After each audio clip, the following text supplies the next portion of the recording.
The Outsiders, Chapter 5. I woke up late in the afternoon. For a second, I didn't know where I was. You know how it is when you wake up in a strange place and wonder where in the world you are, until memory comes rushing over you like a wave. I half convinced myself that I dreamed everything that had happened the night before. I'm really in bed, I thought. It's late, and both Derry and Soda Pop are up. Derry's cooking breakfast, and in a minute, he and Soda will come in, drag me out of bed, and wrestle me down, tickle me until I think I'm gonna die if they don't stop. It's me and Soda's turn to do the dishes after we eat, and then we'll all go outside and play football. Johnny and Two Bit and I will get Derry on our side, since Johnny and I are so small and Derry's the best player. It'll go like a usual weekend morning.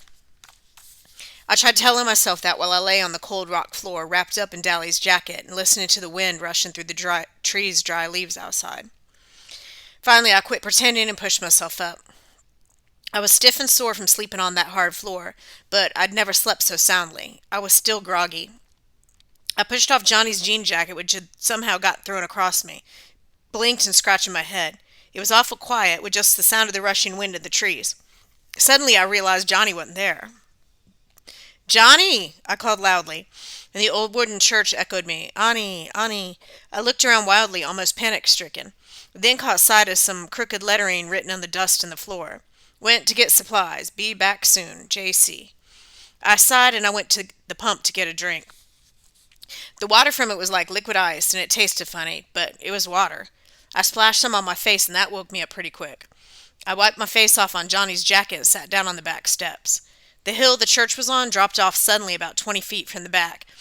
You could see for miles and miles. It was like sitting on top of the world. When you haven't got anything to do, you remember things in spite of yourself. I could remember every detail the whole night, and it had an unreal quality of a dream. It seemed much longer than 24 hours since Johnny and I met Dally at the corner of Pickett and Sutton. Maybe it was. Maybe Johnny had been gone a whole week and I just slept. Maybe he had already been worked over by the fuzz and was waiting to get the electric chair, since he wouldn't tell where I was. Maybe Dal had been killed in a car wreck or something, or no one would ever know where I was, and I'd just die up here alone and turn into a skeleton. My overactive imagination was running away with me again. Sweat ran down my face and my back, and I was trembling. My head swam, and I leaned back and closed my eyes. I guess it was partly delayed shock. Finally, my stomach called down, and I relaxed a little, hoping that Johnny would remember cigarettes. I was scared, sitting there by myself. I heard someone coming through the dead leaves toward the back of the church, and I ducked inside the door. Then I heard her whistle, long and low, ending in a sudden high note. I knew that whistle well enough. It was used by us and the shepherd gang for Who's There. I returned it carefully and darted out the door so fast that I fell off the steps and sprawled flat under Johnny's nose. I propped myself up on my elbows, grinned at him. "Hey, Johnny, fancy meeting you here." He looked down at me over a big package. "I swear, Pony Boy, you get to act more like Two-Bit every day." I tried unsuccessfully to cock an eyebrow. "Who's acting?" I rolled over and sprang up, just happy that someone was there. "So what'd you get?" "Well, come on inside. Dally told us to stay inside." We went in. Johnny dusted off a table with his jacket and started taking things out of the sack, lining them up neatly. "A week's supply of bologna, 2 loaves of bread, a box of matches," Johnny went on. I got tired of watching him do it all, so I started digging in the sack myself. Whee! I sat down on a dusty chair and stared. "A paperback copy of Gone with the Wind? How'd you know I always wanted one?" Johnny reddened. "I remember you saying something about it once, and me and you went to see that movie, remember? I thought you could maybe read it out loud, and I don't know, it'll help kill time or something." "Gee, thanks." I put the book down reluctantly. I wanted to start it right then. "Peroxide? A deck of cards?" Suddenly I realized something. "Johnny, you ain't thinking of..." He sat down and pulled out his knife. "We're going to cut our hair, and you're going to bleach yours." He looked down at the ground carefully. "They'll have our descriptions in the paper, so we can't fit 'em." "Oh, no!" My hair flew to my hair. "No, Johnny, not my hair!" It was my pride. It was long and silky, just like Soda's, only a little redder. Our hair was tough. We didn't have to use much grease on it. Our hair labeled us greasers, too. It was our trademark.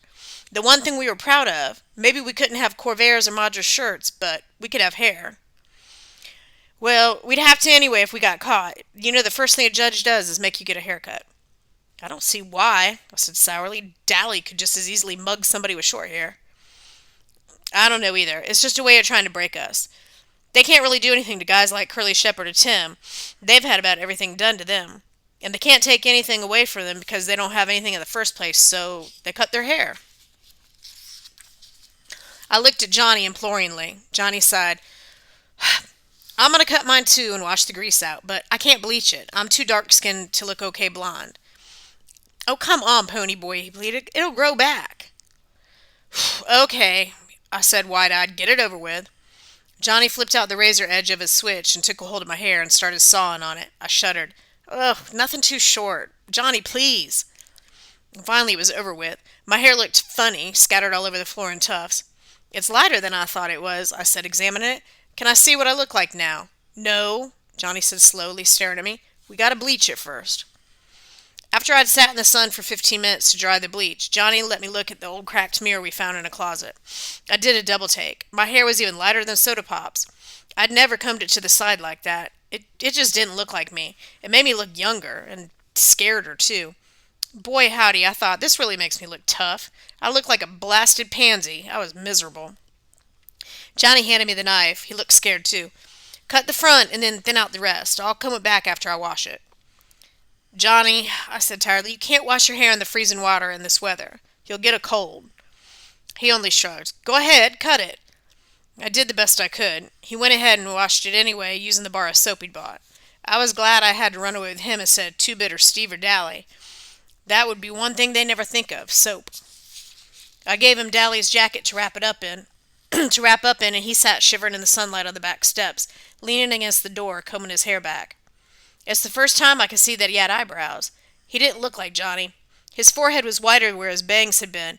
It would have been funny if it hadn't been so scared. He was shivering with cold.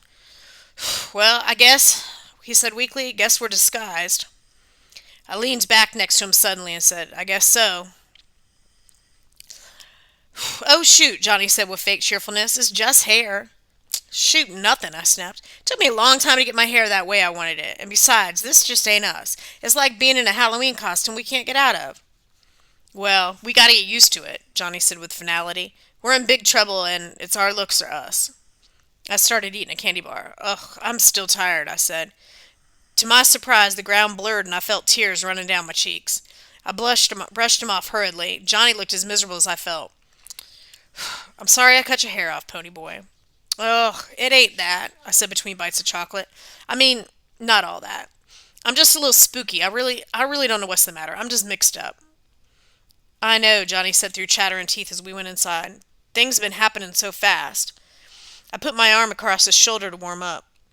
Two-Bit should have been in that little one-horse store. Man, we're in the middle of nowhere, the nearest house 2 miles away. Things are just laying out in the wide open, waiting for somebody slick like Two-Bit to come in and pick 'em up.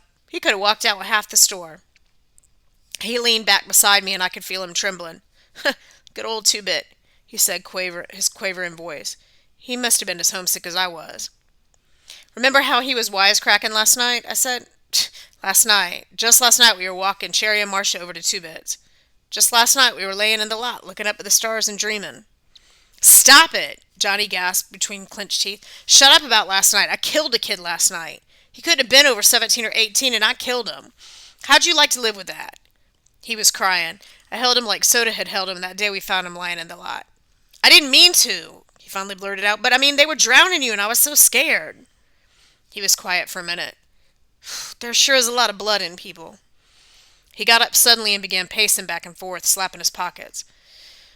What are we going to do? I was crying by then. It was getting dark, and I was cold and lonesome. I closed my eyes and leaned my head back, but the tears came anyway. This is my fault, Johnny said in a miserable voice. He had stopped crying when I started. For bringing a little 13-year-old kid along. You ought to go home. You can't get in any trouble. You didn't kill him. No, I screamed at him. I'm 14. I've been 14 for a month, and I'm in it as much as you are. I'll stop crying in a minute. I can't help it. He slumped down beside me. I didn't mean it like that, Pony. Don't cry, Pony, but we'll be all right. Just don't cry. I leaned against him and I bawled until I went to sleep. I woke up later that night, and Johnny was resting against the wall, and I was asleep on his shoulder. Johnny, I yawned. You awake? I was warm and sleepy. Yeah, he said quietly. We ain't gonna cry no more, are we? Nope. We're all cried out. We're getting used to the idea. We're gonna be okay now. That's what I thought, I said drowsily. Then, for the first time since Dally and I sat down behind those girls at the nightly double, I had relaxed. We could take whatever was coming at us now. The next 4 or 5 days were the longest days I'd ever spent in my life. We killed time by reading Gone with the Wind and playing poker. Johnny sure did like that book, although he didn't know anything about the Civil War and even less about plantations, so I had to explain a lot to him. It amazed me how Johnny could get more meaning out of some of the stuff than I could. I was supposed to be the deep one. Johnny had failed a year in school and never made good grades. He couldn't grasp anything that was shoved down him too fast, but I guess his teachers just thought he was plain dumb. But he wasn't. He was just a little slow to get things. He liked to explore once he got 'em. He was especially stuck on the Southern gentlemen, impressed by their manners and charm. I bet they were cool old guys, he said, his eyes glowing, after I read the part about them riding into sure death, because they were gallant. They remind me of Dally. Dally? I said, startled. Shoot, he ain't got any more manners than I do. And you saw how he treated those girls the other night. Soda's more like them Southern boys. Yeah, in the manners and the charm, too, I guess, Johnny said slowly. But one night I saw Dally getting picked up by the fuzz, and he kept real cool and calm the entire time. They was getting him for breaking out the windows in the old school building, and it was Two-Bit who'd done that. And Dally knew it, but he took the sentence without batting an eye or even denying it. That's gallant. That was the first time I realized the extent of Johnny's hero worship for Dally Winston. Of all of us, Dally was the one I liked least. He didn't have Soda's understanding or dash, or Two-Bit's humor, or even Derry's Superman qualities. But I realized that these three appealed to me because they were like the heroes in the novels I read. Dally was so real. I liked my books and clouds and sunsets, and Dally was just so real he scared me. Johnny and I never went to the front of the church. You could see the front from the road, and sometimes farm kids rode the horses by on the way to the store. So we stayed in the very back, usually sitting on the steps looking out across the valley. We could see for miles, the ribbon of the highway, small dots that were houses and cars. We couldn't watch the sunset since the back faced east, but I loved to look at the colors of the field and the soft shadings on the horizon. One morning I woke up earlier than usual, and Johnny and I had slept huddled together for warmth, and Dally had been right when he said it was going to be cold where we were going. Being careful not to wake Johnny up, I went to sit on the steps and smoke a cigarette. The dawn was coming then. All the lower valley was covered with mist. Sometimes little pieces of it broke off and floated away into small clouds. The sky was lighter in the east, and the horizon was a thin golden line. The clouds changed from gray to pink, and the mist was touched with gold. There was a silent moment when everything held its breath, and then the sun rose. It was beautiful. Golly, Johnny's voice beside me made me jump. That sure was pretty. Yeah, I sighed, wishing I had some paint to do a picture with until keep the sight still fresh in my mind. The mist was what was pretty, Johnny said, all gold and silver. Mm-hmm, I said, trying to blow a smoke ring. Too bad it couldn't stay like that all the time. Nothing gold can stay. I was remembering a poem I'd read once. Huh? Nature's first green is gold, her heart is hue to hold, her early leaf's a flower, but only so an hour. Then leaf subsides to leaf, so Eden sank to grief. So dawn goes down to day, nothing gold can stay. Johnny was staring at me. Where'd you learn that? That's what I meant. Robert Frost wrote it. He meant more to it than I'm getting, though. I was trying to find the meaning the poet had in mind, but it eluded me. I always remembered it, 'cause I never quite got what he meant by it. You know, Johnny says slowly, I never noticed colors and the clouds and stuff until you kept reminding me about them. It seems like they were never there before. He thought for a minute. Your family sure is funny. And what happens to be so funny about it? I asked stiffly.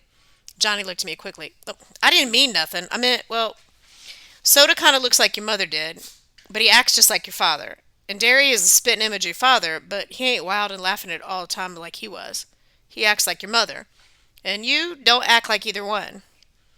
I know. I said, well, I said thinking this over, you ain't like any of the gang. I mean, I couldn't tell Two-Bit or Steve or even Derry about the sunrise and clouds and stuff. I couldn't even remember that poem around them. I mean, they just don't dig. You and Soda Pop, and maybe Cherry Valance. Johnny shrugged. Yeah, he said with a sigh, I guess we're different. Shoot, I said, blowing a perfect smoke ring. Maybe they are. By the 5th day, I was so tired of baloney I nearly got sick every time I looked at it. We had eaten all our candy bars the first 2 days. I was dying for a Pepsi. I'm what you might call a Pepsi addict. I drink 'em like a fiend, and going 5 days without one was about to kill me. Johnny promised to get some more if we ran out of supplies, and had to get some more, but that didn't help me right then. I was smoking a lot more than I usually did. I guess 'cause it was something to do, although Johnny warned me that I could get sick smoking so much. We were careful with our cigarettes. If that old church ever caught fire, there'd be no stopping it. On the 5th day, I had read up to Sherman's Siege of Atlanta and Gone with the Wind, owed Johnny $150 from poker games, smoked 2 packs of Camels, and, as Johnny predicted, I got sick. I hadn't eaten anything all day, and smoking on an empty stomach doesn't make you feel real great. I curled up in a corner to sleep off the smoke. I was just about asleep when I heard, as if from a great distance, a long, low whistle that went off in a sudden high note. I was too sleepy to pay attention, although Johnny didn't have any reason to be whistling like that. He was sitting on the back steps trying to read Gone with the Wind. I'd almost decided that I had dreamed the outside world, and there was nothing real about bologna sandwiches and Civil War and the old church and Mist in the Valley. It seemed like I'd always lived in that church, or maybe lived during the Civil War and somehow got transplanted. That shows you what a wild imagination I got. A toe nudged me in the ribs. "Glory," said a rough, familiar voice. "He looks different with his hair like that." I rolled over and sat up, rubbing the sleep out of my eyes and yawning. Suddenly I blinked. "Oh, hey, Dally." "Hey, pony boy," he grinned down at me. Or should I say Sleeping Beauty? I never thought I'd live to see the day where I'd be glad to see Dally Winston, but right then he meant one thing: contact with the outside world. And it suddenly became real and vital. "How's Soda Pop? Are the Fuzz after us? Is Derry okay? Do the boys know where we are? What?" "Hold on, kid," Dally broke in. "I can't answer everything at once. You two want to go get something to eat first? I skipped breakfast and I'm starved." "You're starved?" Johnny was so indignant he nearly squeaked. I remembered the bologna. "Is it safe to go out?" I asked eagerly. "Yep." Dally searched his shirt pocket for a cigarette, and finding none, he said, "Got a cancer stick, Johnny Cake?" Johnny tossed him the whole package. "The Fuzz won't be looking for you around here," Dally said, lighting up. "They think you've lit out for Texas. I got Buck's T-Bird parked down the road a little way. Gosh almighty, boys, ain't you been eating anything?"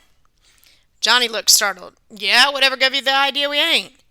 Dally shook his head. "You're both pale, you've lost weight. Phew, after this, get out in the sun more. You look like you've been through the mill." I started to say, "Look who's talking," but decided it would be safer not to. Dally needed a shave. A stubble of color's beard covered his jaw, and he looked like he was the one who'd been sleeping in his clothes for a week instead of us. I knew he hadn't seen a barber in months, but it was safer not to get mouthy with Dally Winston. "Oh, hey, pony boy." He fumbled with a piece of paper in his back pocket. "I got a letter for you." "A letter? From who?" "The president, of course, stupid. It's from Soda." "Soda Pop?" I said, bewildered. "But how did he know?" "He came over to Buck's a couple of days ago for something and found that sweatshirt. I told him I didn't know where you were, but he didn't believe me. So he gave me this letter and half his paycheck to give you. Kid, you ought to see Derry. He's taking this mighty hard." I wasn't listening. I leaned back against the side of the church and read.